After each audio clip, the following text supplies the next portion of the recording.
What is up, everybody, and welcome back to the channel. This is your boy, Easy Paradox, coming back at it with some picks for the Halloween weekend. And first up, we got here at noon Eastern time, we have Florida State versus Wake Forest. The minus 20 for Florida State is outrageous. I think Wake Forest is going to try to keep this game close. They saw Florida State struggle against some other teams this year, and I think Wake Forest is going to be that sleeper team, similar to what Pitt did earlier this year with the massive upset, or even Virginia versus North Carolina.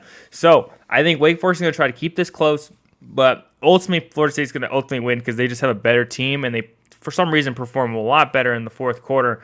The next game at noon Eastern time is Oklahoma versus Kansas. Kansas used to be ranked twice earlier this year, but I don't think they're going to be able to compete with Oklahoma. Kansas has some notable losses that just aren't very good. Oklahoma just had a tough week last week, and they're going to try to come back with some fire and vengeance, and they're going to score around like 35 points. I think Kansas will score a few times.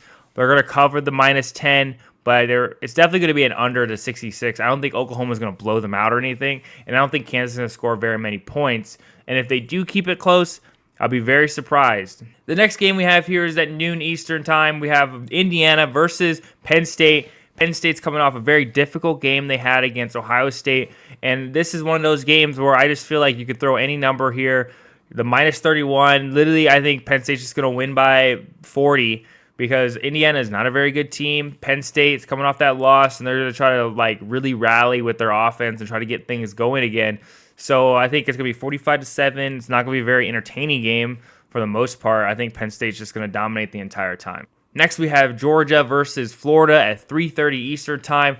I think Florida's going to keep this game very close and even potentially be on the brink of the upsetting the Bulldogs, just because Georgia has not been performing the best against fairly decent teams. Florida isn't ranked or anything, but they're not a bad team. They are getting some AP votes every week, so they're still in contention for the top 25, but I think Florida's going to try to keep this close, especially at home in the Gator environment. It's definitely not going to be a two-score game, and I think it's going to be Georgia ultimately coming on top in the late half of the game. But I still believe that Florida could potentially upset the Bulldogs. But I don't know, Florida hasn't really proven they could rally in that fourth quarter to really get that major upset. The next 3:30 game we have here is Texas versus BYU. BYU has a fairly decent season this year, but the teams that are decent, they just lose horrible to. And I think Texas is going to come in here. It's going to be like 42-10. They're going to cover the minus 17.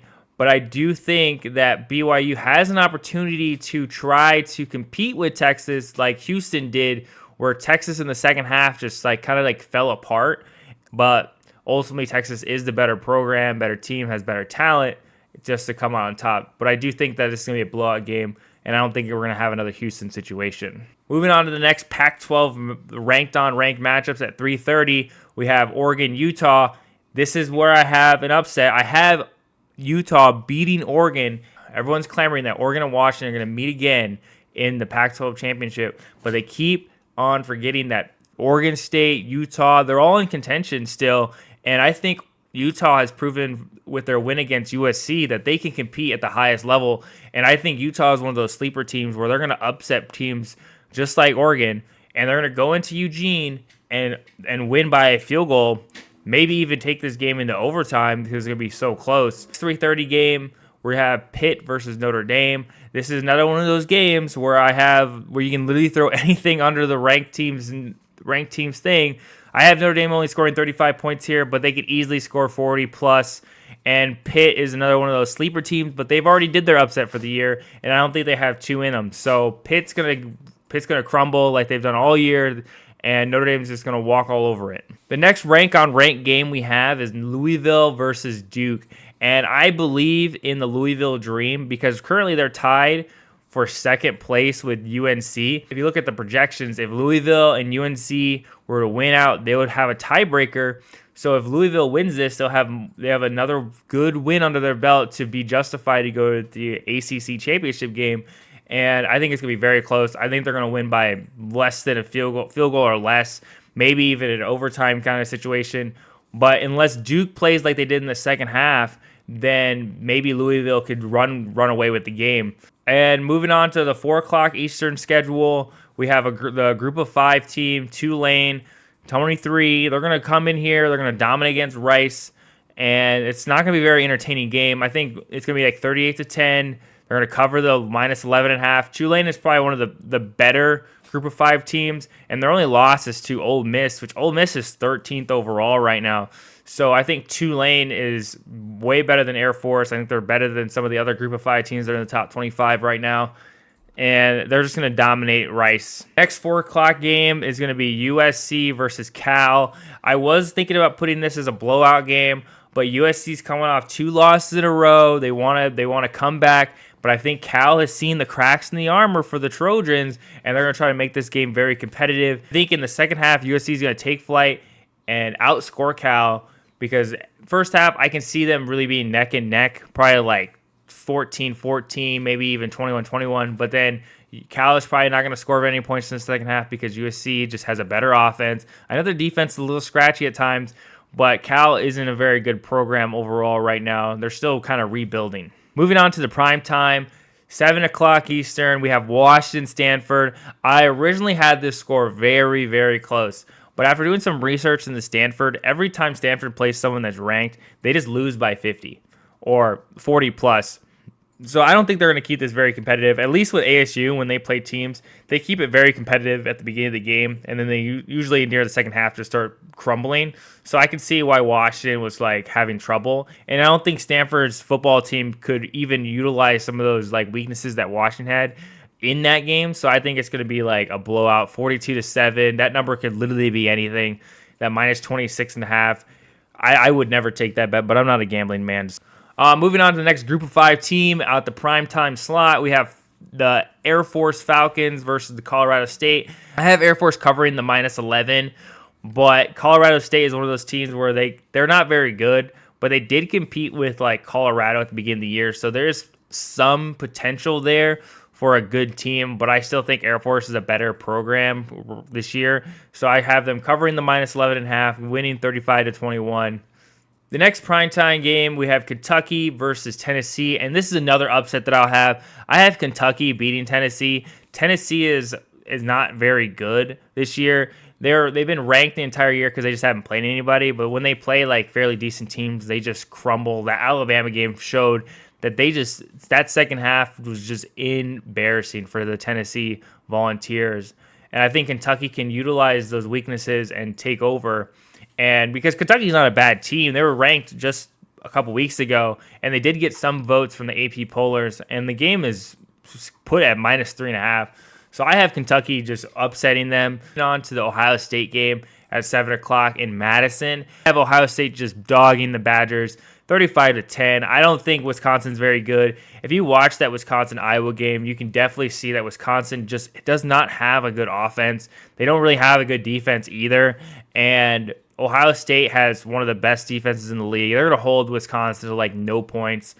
And their offense was struggling against Penn State, but Penn State also had the number 1 defense in the league. And Wisconsin doesn't even come close to that. So I think Ohio State could easily win this 35-10, maybe even more than that if Ohio State really wants to pad the stats. The next primetime blowout game we have here is Ole Miss versus Vanderbilt. Vanderbilt is probably one of the worst teams in FBS, right there next to Northwestern.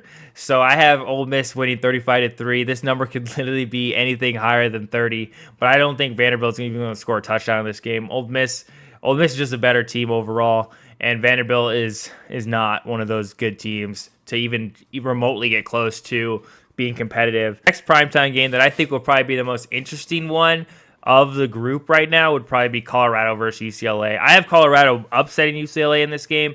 UCLA is probably the better team, but Colorado has some magic in them where they just like to upset opponents or even keep games really, really close. And UCLA isn't really that good of a team that can hold off adversity, especially against a team that has a really good offense like Colorado. This minus 17, I don't know where the analytics have come from with this. UCLA is good, but Colorado isn't bad. Looking at their stats, looking at the way they play against ranked teams, except for that one game where they got absolutely blown out. But UCLA isn't that caliber of a team, so they're not going to be blowing out anybody anytime soon.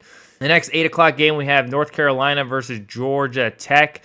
I was going to have this with one of those infinity logos, but UNC is not a very high scoring team. They're not like going to be scoring 40, 50 points on anybody like LSU did to Army last week, but they are still going to blow.